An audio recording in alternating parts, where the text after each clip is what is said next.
Hey guys, come with me for nail school day 6. Today is nail school day 6 and we have one client. We're doing nail art in the morning and then our client is in the evening after 1 p.m.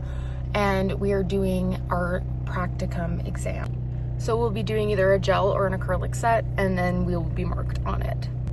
My little sister is going to be my client for the day, so she's actually going to come with me all day.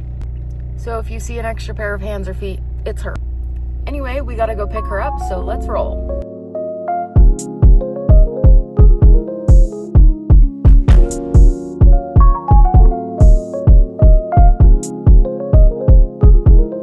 Hey guys, and welcome back to another day in the life at nail school. Today was day 6. We started out our morning bright and early at 9 a.m. with a demo, going over nail art, more specifically diving into the difference between a gel polish and an art gel.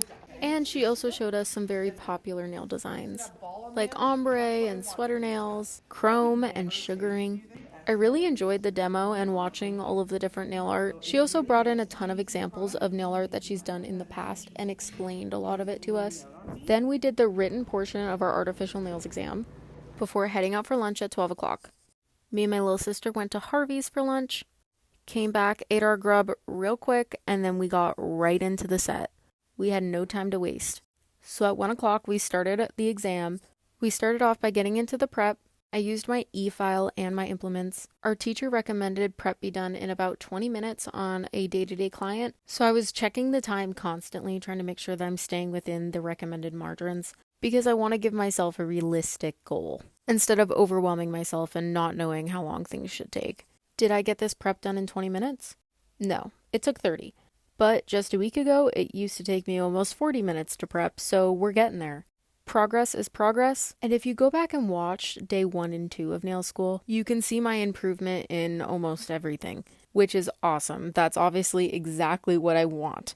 You can see here I switched my file because I was once again using a very crappy file, and my teacher came around and told me to switch or else I'm going to be prepping forever. And of course she was right, and I switched my file and we sped this process up real quick and got done. Next step, extensions. We had the choice between acrylic or gel for this exam. The teacher recommended we go with whichever one we are more confident in, which for me would 100% be acrylic. But your girl works better under pressure, so what did I do? I did gel. And to my surprise, it honestly did not disappoint. This client day went very swimmingly. Prep and primer from Ugly Duckling, as well as my sculpting gel is also from Ugly Duckling in the shade Clear. So we prepped and primed with our Ugly Duckling and jumped right into our slip layer, making sure I'm getting into all those nooks and crannies, really trying to take my time with this step. And then without curing our slip layer, we went in to add our extension, flipping her hand periodically to help level those nails out.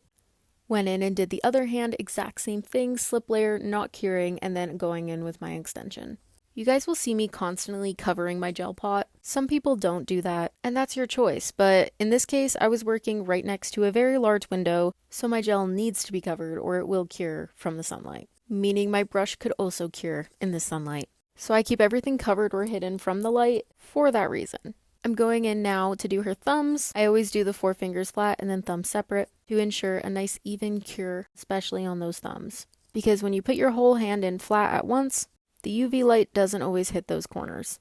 And of course I did the same for the thumbs, slip layer, don't cure, add the extension. I had to go back in and thicken up the thumbs a little bit. I didn't quite like the way that apex was looking, but the beauty of gel, you can add more. Jumped right into shaping up her nails, and at around 2:30 we were done with the hard gel application and the hand sculpting. Going back in with my Ugly Duckling prep and primer, she chose this beautiful pinky nude from Beetles. You can see me getting her to flip her hand to level out that polish as well. We did 2 coats of gel color top to make that color nice and even.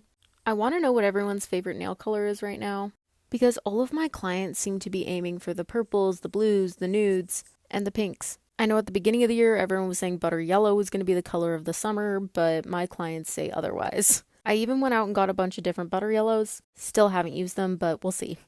Now to finish it all off, going in with that Ugly Duckling no wipe top coat. At around 3:30 we were all done with color top, finished off with some OPI cuticle oil, rubbed that all into her cuticles, and then we went in just for fun with the C&D citrus green tea lotion for a little hand massage. Here's the finished product, you guys. I passed my exam as well as my written exam, and then of course it was time for cleanup and infection control. bringing my laundry to the laundry room, and of course, washing my implements up in some soapy water and then soaking them in some CS20 for approximately 20 minutes. Went and got some clean towels for my station and got it all prepared and set up for the students who use it while I'm not here. I then, of course, took out the trash and changed the trash bag in my garbage can. It was closer to 4:30, 4:45, which is honestly the latest I've left school yet, but that's okay. We got her done, we passed our exam, we're good to go. Next week, we start manicure pedicure. Okay guys, that was nail school day 6. Thank you so much for coming with me. Let's go to the car. Thanks for watching, you guys. Make sure to hit subscribe and turn on post notifications so you don't miss another upload.